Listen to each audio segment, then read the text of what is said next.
Queridos hermanos, iniciamos la lección divina de este día miércoles 4 de enero, miércoles del tiempo de Navidad.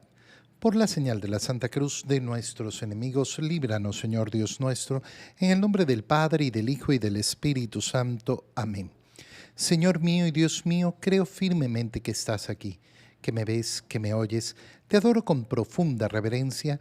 Te pido perdón de mis pecados y gracia para hacer con fruto este tiempo de lección divina. Madre mía Inmaculada, San José, mi Padre y Señor, Ángel de mi guarda, interceded por mí. En este día miércoles continuamos con la lectura de la primera carta del apóstol San Juan. Leemos el capítulo 3, versículos 7 al 10. Hijos míos, no dejen que nadie los engañe. Quien practica la santidad es santo como Cristo es santo. Quien vive pecando se deja dominar por el diablo, ya que el diablo es pecador desde el principio. Pues bien, para eso se encarnó el Hijo de Dios, para deshacer las obras del diablo. Ninguno que sea hijo de Dios sigue cometiendo pecados, porque el germen de vida que Dios le dio permanece en él. No puede pecar, porque ha nacido de Dios. En esto se distinguen los hijos de Dios de los hijos del diablo. Todo aquel que no practica la santidad no es de Dios, tampoco es de Dios el que no ama a su hermano. Palabra de Dios. San Juan continúa en la misma línea que ya ha iniciado y que hemos leído anteriormente, ese llamado y esa invitación a la vida de la santidad. Hay que entender bien las palabras de San Juan para no confundirnos y creer que la santidad es inalcanzable. No dejen que nadie los engañe, ha iniciado diciéndonos en la parte que hemos leído hoy. Y esto es importantísimo, que no nos engañen. Es decir, que el anhelo, el deseo de santidad, el ideal de santidad es el que tiene que estar presente en nuestra vida. Si alguien me dice, no, la santidad es imposible, entonces me estoy dejando engañar. Me estoy dejando efectivamente llevar por una idea completamente absurda, ajena a nuestra fe cristiana. Quien practica la santidad es santo como Cristo es santo. Por tanto, yo tengo que practicar la santidad. La santidad consiste en el deseo de vivir en la gracia de Dios siempre. Cuando yo, en cambio, pierdo el deseo de santidad porque me dejo llevar por el pecado, pensando que no tiene solución el pecado en mí, entonces he dejado de vivir la santidad, he dejado de practicar la santidad. ¿Qué quiero decir? Practicar la santidad, como el mismo San Juan nos ha explicado ya, no se trata de no pecar. Se trata de saber levantarme siempre, de tener en mi corazón el deseo de no vivir en el pecado. Y por eso nos ha dicho, yo quiero que no pequen, pero si pecan, sepan que Cristo ha muerto por ustedes. Es decir, no pierdan la esperanza de recuperar la gracia de Dios. Quien vive pecando se deja dominar por el diablo. ¿Qué nos está diciendo San Juan? Mira, eso es lo que le pasa a una persona cuando dice, ¿para qué me voy a confesar si voy a caer de nuevo en el mismo pecado? Y entonces se acostumbra a vivir en pecado, diciendo, bueno, cuando yo venza el pecado, entonces voy a buscar la confesión, porque si no sería yo un hipócrita buscando la confesión y volviendo a caer en el mismo pecado. Esa persona lo que está diciendo es, yo no necesito al Salvador. La condición de santidad, en cambio, es la de aquel que reconoce que necesita a Cristo. Quien vive pecando se deja dominar por el diablo. En cambio, no se deja dominar por Cristo. Cristo es santo y por eso yo quiero vivir en comunión con Él. Si he caído, me levanto. El diablo, en cambio, es un pecador desde el principio. Para eso se encarnó el Hijo de Dios, para deshacer las obras del diablo. Si no le permitimos a Cristo salvarnos, entonces no estamos reconociendo para qué ha venido al mundo. Si yo no le permito a Cristo deshacer mis pecados, destruir mis pecados, asumir mis pecados, porque Él lo que hace es asumir mis pecados, entonces no lo estoy dejando obrar la salvación en mí. Lo estoy negando. Por eso es que todo el discurso que está desarrollando San Juan ha partido justamente de esa idea de los anticristos.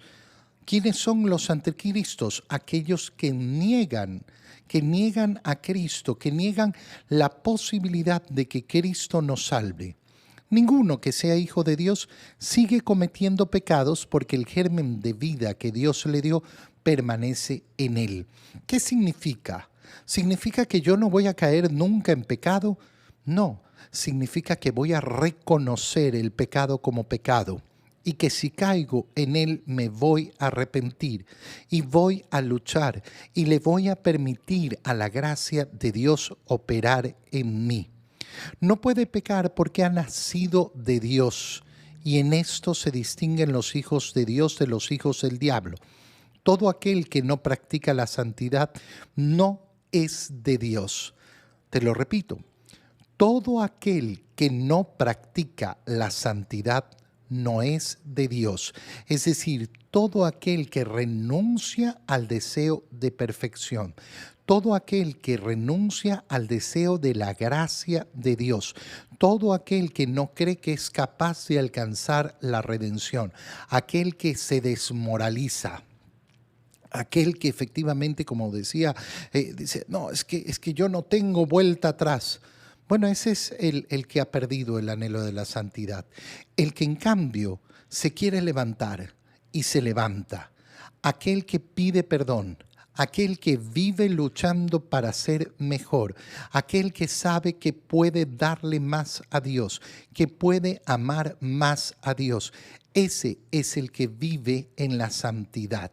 Por tanto, la santidad no es un estado de perfección permanente, sino ese estado de lucha permanente por conquistar la perfección. Ese estado de lucha permanente por superar el pecado. Ese estado permanente de no dejarse caer. La vida cristiana es una lucha. Quien cree que la vida cristiana es un estar estable, bueno, no conoce la vida. No conoce la vida del ser humano, no conoce la vida de la lucha y no conoce la vida de la tentación. Tampoco es de Dios el que no ama a su hermano. Por tanto, son las dos condiciones. La santidad se construye en ese anhelo permanente de vivir en la gracia de Dios, buscando la gracia de Dios, encontrando a Dios, amando a Dios y amando a los hermanos. En esa lucha permanente es como se construye la vida de santidad. En el Evangelio, leemos el Evangelio de San Juan, capítulo 1, versículos 35 al 42. En aquel tiempo estaba Juan el Bautista con 12 de sus discípulos y fijando los ojos en Jesús que pasaba, dijo: Este es el Cordero de Dios. Los 2 discípulos, al oír estas palabras, siguieron a Jesús. Él se volvió hacia ellos y viendo que lo seguían, les preguntó: ¿Qué buscan? Ellos le contestaron: ¿Dónde vives, Rabí? Rabí significa maestro. Él les dijo: vengan a ver. Fueron pues, vieron dónde vivía y se quedaron con él ese día. Eran como las 4 de la tarde. Andrés, hermano de Simón, Pedro, era uno de los 2 que oyeron lo que Juan el Bautista decía y siguieron a Jesús. El primero a quien encontró Andrés fue a su hermano Simón y le dijo: hemos encontrado al Mesías, que quiere decir el ungido. Lo llevó a donde estaba Jesús y éste, fijando en él la mirada, le dijo: tú eres Simón, hijo de Juan. Tú te llamarás Kefas, que significa Pedro, es decir, roca. Palabra del Señor. Tenemos ya en el capítulo 1 del Evangelio de San Juan el encuentro con estos dos primeros discípulos. Se trata de los dos primeros discípulos que lo que han seguido es el testimonio de Juan el Bautista. Se va a producir en el Evangelio de San Juan una escena preciosa.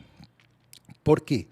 Porque vamos a ver cómo el testimonio de Juan el Bautista causa que dos de sus discípulos sigan a Jesús y que esos dos discípulos a su vez vayan transmitiendo a otros el mismo testimonio. Hemos encontrado al Mesías, y esto se va a repetir en los primeros discípulos. Esto nos va a mostrar cómo se va a llevar el discipulado de Jesús a partir del primer momento. ¿Cómo se va a llevar?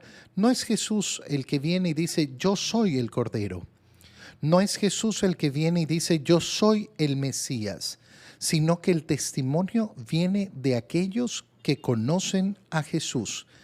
Y el primer motor que ha movido ese conocimiento de Jesús es la unción que ha recibido Juan el Bautista para ver al Espíritu Santo descender sobre Jesús. ¿Cómo se realiza el apostolado desde ese primer momento? Con el testimonio. ¿Cómo realizo yo el apostolado en nuestros días? De la misma manera. Soy yo el que tengo que dar testimonio de Cristo ante los demás, anunciarle a los demás a Cristo. Fijémonos en los particulares del Evangelio. Estaba Juan el Bautista con dos de sus discípulos y fijando los ojos en Jesús que pasaba, dijo, este es el Cordero de Dios. Ya el día de ayer nos fijamos en esta expresión que la vuelve a repetir San Juan como el testimonio principal de Juan el Bautista. Qué bonito es por eso darnos cuenta que cuando logramos llevar a una persona a la Santa Misa, al final, ¿qué va a escuchar esa persona? Va a escuchar ese testimonio, dado justamente por el sacerdote que está presidiendo la Santa Misa, en el momento culminante de entrar en esa relación de comunión con Jesús. Este es el Cordero de Dios. Fíjate cómo de la misa va a partir justamente esa continuidad del apostolado. Como si no llevamos a las personas a la comunión, el apostolado va a quedar sin nada. Esto lo digo porque a veces creemos que el apostolado se puede conformar con, bueno, sé no sé qué, sé no sé cuánto. Ya, pero yo lo que tengo que tener en el anhelo es el deseo de que las personas entren en comunión. Ese es el apostolado verdadero. Si un apostolado se vuelve un apostolado conformista de aceptación de la situación de pecado, entonces no hemos entendido lo que hemos leído en la primera lectura, el anhelo de santidad. Oye, todos están invitados y nadie está rechazado. Y efectivamente hay que poner el deseo. Fíjate, por ejemplo, lo que sucede con matrimonios que no son matrimonios eclesiásticos y que, ay, bueno, pero acéptenme y denme la comunión. No, hermano mío, camina el camino del Señor para que puedas efectivamente participar de esa comunión.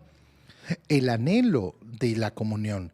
Pero si yo en cambio el anhelo de llegar a estar en esa condición de santidad, de ese deseo de permanecer en la gracia de Dios, se lo anulo a la persona y le digo, no, todo el mundo puede comulgar, da exactamente lo mismo, si tú vives como vivas, entonces he arruinado el camino del apostolado que me conduce a reconocer al Cordero de Dios y a entrar en una verdadera relación con Él. Este es el Cordero de Dios.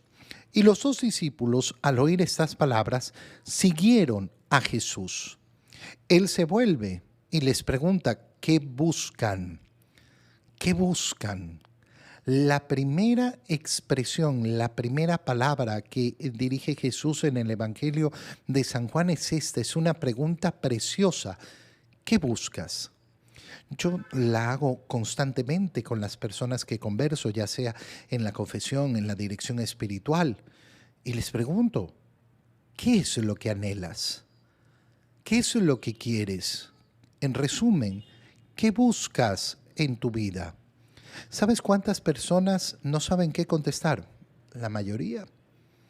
La gran mayoría delante de esta pregunta no saben qué contestar o contestan superficialidades.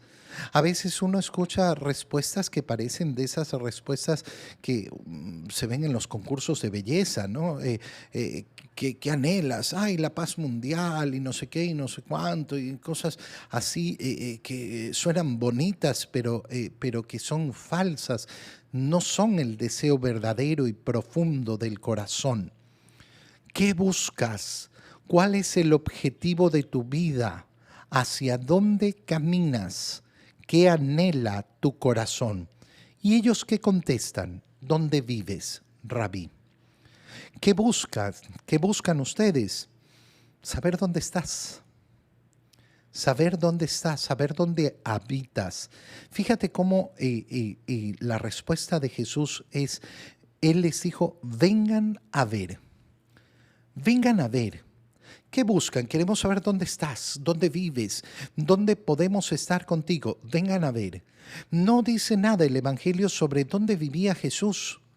No dice nada de si estaba en una casa, si estaba en el despoblado, en el desierto, debajo de un árbol. No interesa, porque lo que interesa es estar con Jesús.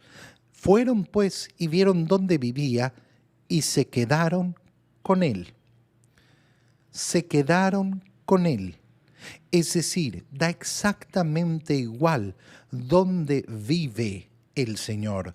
Lo importante es la relación con Él, el estar con Él. ¿Cuál es la invitación que nos hace el Señor?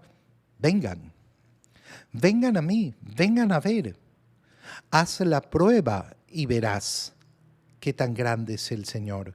Por eso el apostolado se va a construir de esta manera, llevando a las personas a esa relación íntima con el Señor. Andrés, el hermano mayor de Simón Pedro, era uno de esos dos discípulos que oyeron el testimonio de Juan el Bautista. El otro discípulo queda en el anonimato, como quedará a lo largo de todo el Evangelio, porque es el mismo Juan Evangelista. No Juan el Bautista, Juan Evangelista, el que escribe el Evangelio, el discípulo amado del Señor, el que se recostó en su pecho en la última cena. Y el primero al cual encuentra Andrés es a su hermano Simón.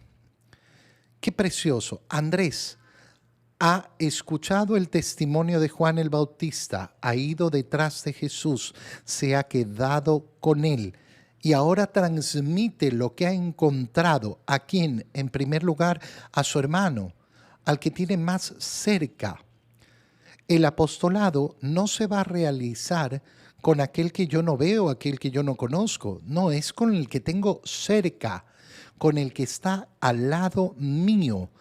Hemos encontrado al Mesías, que quiere decir el ungido, y lo llevó a donde estaba Jesús. Y entonces se va a producir el primer encuentro entre Jesús y Simón Pedro. Jesús fijando en él la mirada. Jesús fija en Simón la mirada. Qué bonito es.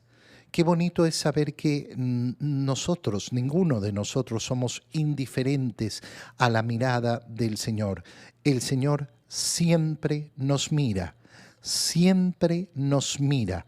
Fijando en él la mirada, le dijo, tú eres Simón, hijo de Juan, te llamarás Kefas, que significa Pedro, es decir, roca. ¿Qué hace Jesús en el primer encuentro con Simón Pedro? Transformar su propia identidad. Dejarás de ser quien eres para ser lo que yo voy a hacer de ti. Lo está invitando a ponerse en sus manos. Yo te voy a convertir en una roca.